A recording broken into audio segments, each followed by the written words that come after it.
Hi guys. So I had heard a lot of requests from people about talking about the geopolitics again. Once again, I need to go towards this geopolitics area, which is becoming currently a murky. It's between two countries. One is the Russia-Ukraine. Other one is India-Pakistan. Another thing is Iran, Israel, these things. Okay, Israel is fighting with multiple countries, that's enough. So, there is something called as the wrestling in Asia. So, we could able to see not a single country is having a peace except Japan. No. Japan is fighting with the natural disasters. That's a different story to be cooked upon. So, Japan has a lot of problems with their population as well as their disaster oriented climate. So, anyways, even though they have gone with the technology, but still they are less in populating. So, they ask people to come and populate them. Okay, that's a different story. We don't want to delve into that. So, let's go with what's the problem between the Israel Iran war. We know. Okay. So, I'm not going to even concentrate about the other countries, but I'm going to speak about India. So, one of my viewers asked why India is a peace loving country. Why India does not even go to war any day. India is not even interested in going to war. Indeed, it is true. Why War is very, very expensive. First thing. You don't have any countries to back you. Second thing. India is being neutral is maybe a plus, but still it is a biggest minus. If India hadn't taken a single stand for Russia or for United States or even for Israel, it is not taken a stance. So if you are fighting with Pakistan, US or China both will come and aid Pakistan because they are a weaker country compared to us. So they will supply their weapons to Pakistan and they will make them to trap with their debts. So what happens is like if Pakistan or India gets a stalemate, then Pakistan needs to pay them a lot to US as well as China as a tribute because they had helped them in the war. So that will be like an insurance for United States. So no country will support India in the war, to be honest. If India gets attacked in the sense they have the right to defend, but India cannot go in an all-out war because India is situated in a roadblock that they do not get a single support from another country to get invaded. To invade Pakistan or Bangladesh or any country.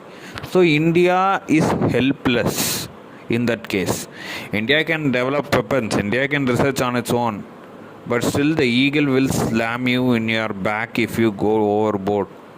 Russia won't interfere in our business unless or until it attacks their interests. If India goes all out to China, Russia will also send their condemnation against India. I am sure about it. Because Russia and United States have more interest on China than India. Because China is the number one exporter in the world. China is a very bigger economy. China is future number one economy country. It is a superpower. China is a superpower, but still many countries are envious of China. But if India goes all out with China, India cannot be supported by any countries. Even Israel won't support India. Israel won't send weapons to India. Russia won't send weapons to India if India declares war on Pakistan. Because they are itself having a conflict with their other countries. So Israel is now aided by US to fight with another country. Okay, and then another what happens with Russia is fighting the entire NATO. So they are itself having a lot of conflicts. If you are going to start a war with Pakistan, then Pakistan will be easily supported by China because they have a lot of friendship and relationship. India had not even cultivated a bigger alliance with any of the countries. That is one of the biggest flaw that India had gone. It is a double-edged sword, to be honest.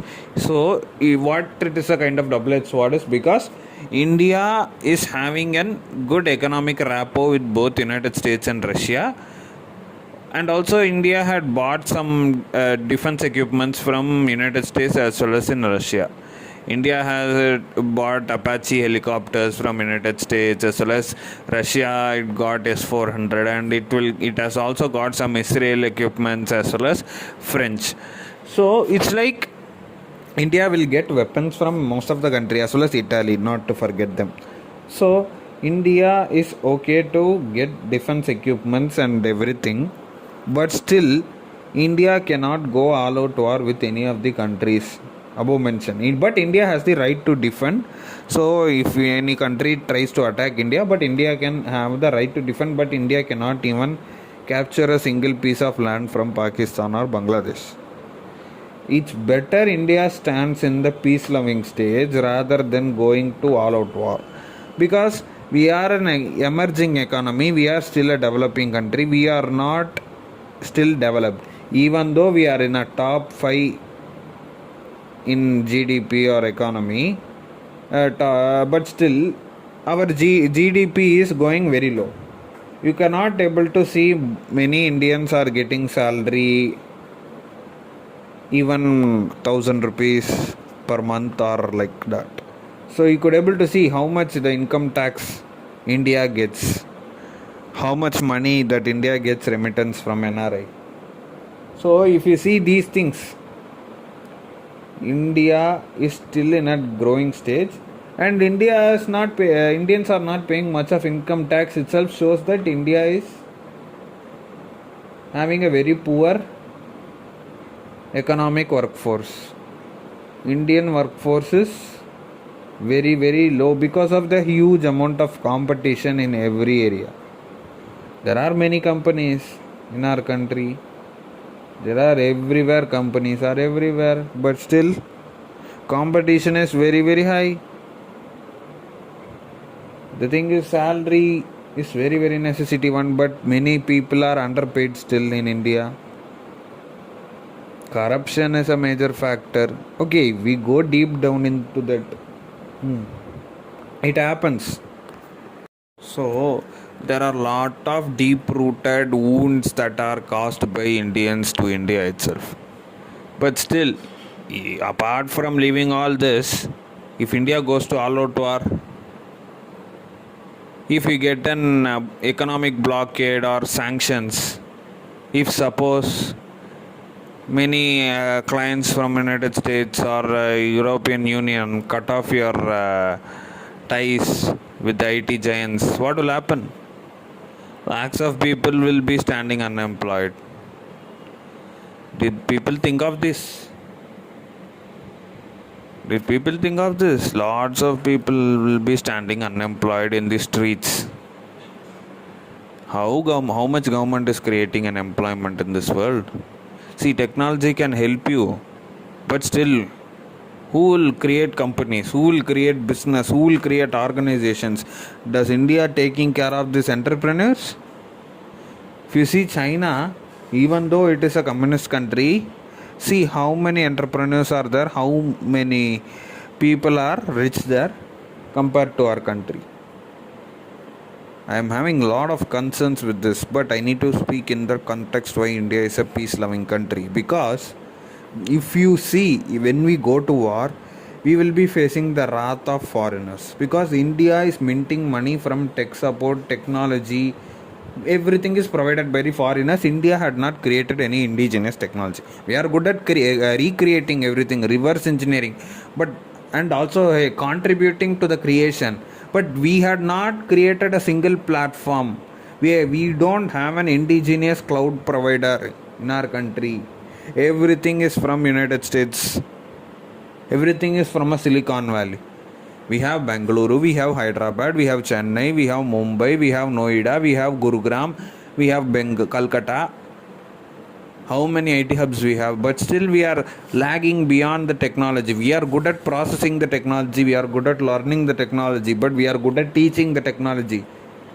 But we have not created an indigenous technology. So everything is on paper only. We are teaching. So how to do DevOps, how to do cloud computing, how to do artificial intelligence, how to do machine learning, how to do deep learning. But every student who is studying here going to Harvard or MIT, because they know that their only they have the equipment to work upon. See why I am relating this technology to this concept, because if we go in all out war, no country will support you, people will be stranded here, and there will be a lot of technological shutdown also will be happening. Lot of IT people who are working, and also there are call centers, they are supporting the countries of the Europe as well as United States, will be becoming unemployed. So this is why India is a peace loving country, and India should be a peace loving country, and India will be a peace loving country.